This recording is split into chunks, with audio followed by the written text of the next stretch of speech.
Its leader is Bensi Gobstein. מדינה יהודית, באנו לפה בשביל להקים מדינה יהודית, ואם הם עושים משהו שלא טוב, זכותנו המלאה לעמוד בצד ולצעוק נגד זה. When you consider what's happening in Gaza today. Hello guys, welcome to our channel और आज हम लेके आए Israeli Jews converting to Islam. ये क्या हो रहा है? Because देखा जाए तो अक्टूबर 7 जो था उसके बाद से इजराइल अपने आप को ये बता रहा है कि भाई जस्टिफाई कर रहा है कि भाई हमने जो ये कर रहे हैं वो हम सही कर रहे हैं और अच्छा कर रहे हैं, जबकि सबको पता है कि वो बहुत गलत कर रहे हैं एंड किस तरीके से वो पैलेस्टाइन लोगों के खिलाफ एक अत्याचार ही कर रहे हैं, आप यही कह सकते हो। लेकिन अब देखा जाए तो ये न्यूज़ आ रही है कि भाई वो उनके जो इजरायली जूस है वो मुस्लिम बन रहे हैं और वो इस्लाम में कन्वर्ट कर रहे हैं। ये तो सबसे ज़्यादा स्ट्रेंज न्यूज़ है, मैंने कभी भी एक्सपेक्ट नहीं की थी सीरियसली। और हम लोगों को ये भी पता है कि जो इजराइल और पाकिस्तान के रिलेशन है वो बिल्कुल भी अच्छे नहीं है। इवन पाकिस्तान और फिलिस्तीन है उसका रिलेशन बहुत अच्छा है। इवन जो फाइट हो रही थी इजराइल और फिलिस्तीन की तो ऑब्वियस सी बात है कि पाकिस्तान ने फिलिस्तीन को बहुत ज़्यादा सपोर्ट किया था। लेकिन ये क्या हुआ, ये तो बिल्कुल बहुत बड़ा शिफ्ट आया है बेसिकली कि जो इजरायली जूस है वो कन्वर्ट हो रहे हैं, वो भी वो मतलब कन्वर्ट हो रहे हैं इस्लाम में। तो वो चीज़ तो बहुत ज़्यादा शॉकिंग है। बाकी देखते हैं कि वीडियो कैसे होने वाली है। Palestinians have been betrayed by the United Nations, Western governments, Arab regimes, and now the International Court of Justice, which failed in its duty to order an immediate ceasefire in Gaza last Friday. But there's one thing that will never fail the Palestinian resistance, and that's the religion of Islam. Now stay with me here, because things are about to get wild. You see, to understand an oppressor's weakness, you first need to identify and understand his greatest fear. And for Israel, a white settler colonial state located in the heart of the Muslim world, its greatest fear is demographics.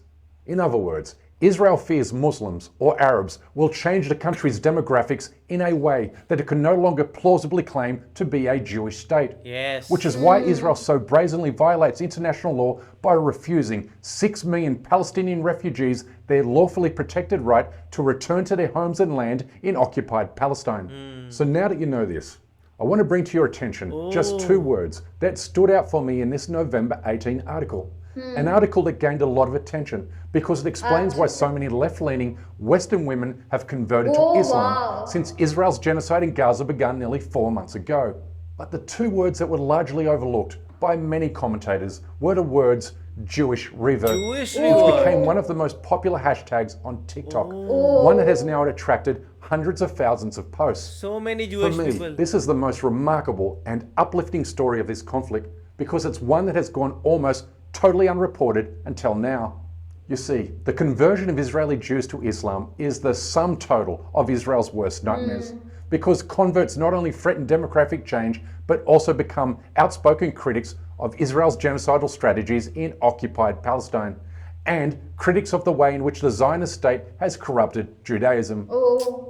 When I became a Muslim, I was told by somebody that I had turned my back on my people. I had turned my back on my Jewish identity, my Jewish people. However, I'm actually closer to traditional Judaism now as a Muslim than I ever was as a secular liberal. His testimony is echoed by Jewish journalist Mahdi Majid, who converted to Islam and slammed Israel despite having held close friendships with high-ranking Israeli officials. He said, and I quote, "I was not a Muslim, but now I believe in Islam, thanks to God who guided me to find the truth after much research." Jewish converts to Islam, like him, are now causing Israel real headaches. So much so that a Jewish supremacist organization called Lahava was established to lure Muslim reverts back to Judaism. This group has been charged with terrorism, murder, and assassination. Its leader is Bensi Gobstein. מדינה יהודית, באנו לפה בשביל להקים מדינה יהודית, ואם הם עושים משהו שלא טוב, זכותנו המלאה לעמוד בצד ולצעוק נגד זה. When you consider what's happening in Gaza today, it's with great irony that the co-founder of Lahava says that while the group doesn't know the exact number of conversions taking place in Israel, she says that the number is on a steady rise and therefore causing great concern among Israeli leaders. Her fears were compounded by testimony from popular Islamic scholar Yasser Qadi, who says that the number of Jewish converts to Islam is growing under the radar in Israel because new converts fear being targeted by Lahava. Now, when I was in Aqsa, I met a brother there who knew me from online, and he said, "Look, I need to introduce you to a group." But You cannot take any pictures. You have to be on the low. Don't come with anybody, just yourself in Masjid al-Aqsa. And I said, who are these? He said, we are giving da'wah to some of the Yahud, but we're doing it not publicly. Because if you do it publicly, of course, there's going to be a huge trouble. So I said, there are actually converts here in this land? And he told me, this brother, we estimate at least 1,000 people have converted. We know around 300-400. And from those 300-400, we know that there are others. The majority of them are not saying anything to anybody. They come and learn what they need to and then go back to their daily lives. This is why Lahava is now carrying out violent foot patrols to threaten and intimidate Jews who have entered relationships with Palestinians. This group, Lava, the dangerous time is when small groups are walking around and want to find Arab people to attack them. Islam's growing popularity among Jewish Israelis also explains why Israel has carried out multiple violent raids on Islam's third holiest site during the past year. These raids are meant not only to intimidate Palestinian worshippers, but also send a direct message to potential Muslim converts that they will face the full fury of the Jewish state if they renounce Judaism and/or Zionism. The destruction of 80% of Gaza's mosque is also meant to send a similar warning. But it's here that Israel is fighting a losing battle, because even the most ardent Zionists are discovering how Zionism contradicts the teachings of Judaism and how Islam brings its followers closer to God.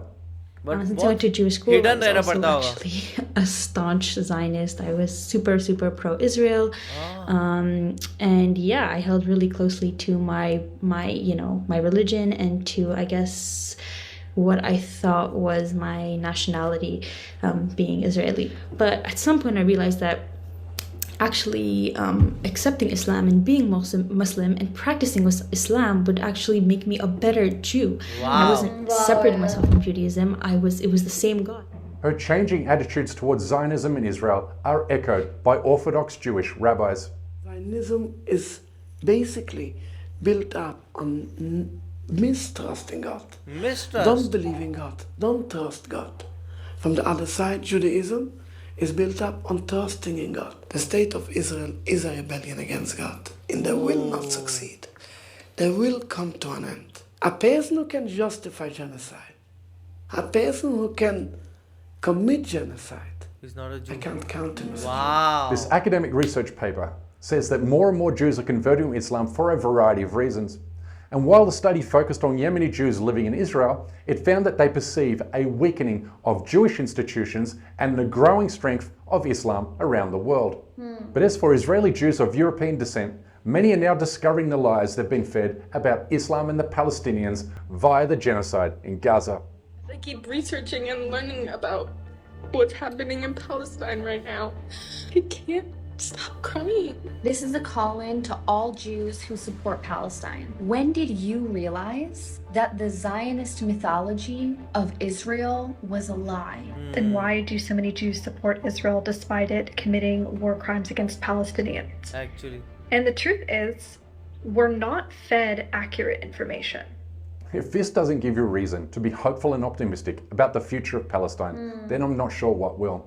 Because there's no denying that the world is experiencing a transformational moment, one that's partly inspired by the shining light of Islam, a light now seen by Jews, who previously saw only darkness due to the pervasiveness of Zionist lies and propaganda. The world is changing, you can feel it. And this program will continue to fight until every Palestinian is free. Wow, बहुत ही कमाल की video थी और इसमें सबसे ज़्यादा shocking मेरे लिए ये था कि एक जूइश लड़की जो कि इजराइल की है वो शादी करती है फलस्तीन के एक लड़के से जो कि एक मुस्लिम होता है। ये बहुत ज़्यादा शॉकिंग था। वहाँ पे बहुत सारे लोग थे उनको उनके जो अपोज कर रहे थे, स्टिल मतलब कि उन लोगों ने शायद शादी करी है और मतलब इसको देखकर बहुत ज़्यादा हैरानी हुई कि कैसे जो जूइश है वो ये कन्वर्ट हो रहे हैं इस्लाम और ये बोल रहे हैं कि एक्चुअली हम लोग इस्लाम को अपनाकर हम लोग जूइज़म को बहुत ज़्यादा समझने लगे हैं और मतलब कि ये बिल्कुल ही ऑपोजिट हो रहा है। जो फ़लस्तीन के लोग हैं वो इस्लाम में कन्वर्ट हो रहा है और ये भी बोल रहे हैं कि भाई इस्लाम ने मतलब कि वो ऐसे बोल रहे थैंक यू गॉड कि हम लोगों को आपने लाइट दिखाई कि हम लोग इस्लाम में कन्वर्ट हो गए। तो सीरियसली बहुत ज़्यादा शॉकिंग था वही। और वो लोग ये जस्टिफाई कर रहे हैं कि वो इजरायलीज को बचाने के लिए सब कर रहे हैं और उनके लिए कर रहे हैं, पर अगर इजरायली जो है वो कन्वर्ट होते गए ऐसे इस्लाम में, तो उनका तो क्या ही रीज़न रहेगा, क्या ही मतलब रहेगा। और देखा जाए तो लोग और ज़्यादा पैलेस्टाइन के फेवर में आते जा रहे हैं, बिकॉज सबको यही लग रहा है कि ये बहुत लंबा चल चुका है और बहुत ज़्यादा अब एट्रॉसिटीज़ बढ़ती जा रही हैं। तो इसमें आपका क्या कहना है, आप हमें कमेंट सेक्शन में ज़रूर बताइएगा। तो ऐसे लाइक करते जाइए, कमेंट करते जाइए, शेयर करते जाइए और सब्सक्राइब करते जाइए। बाय।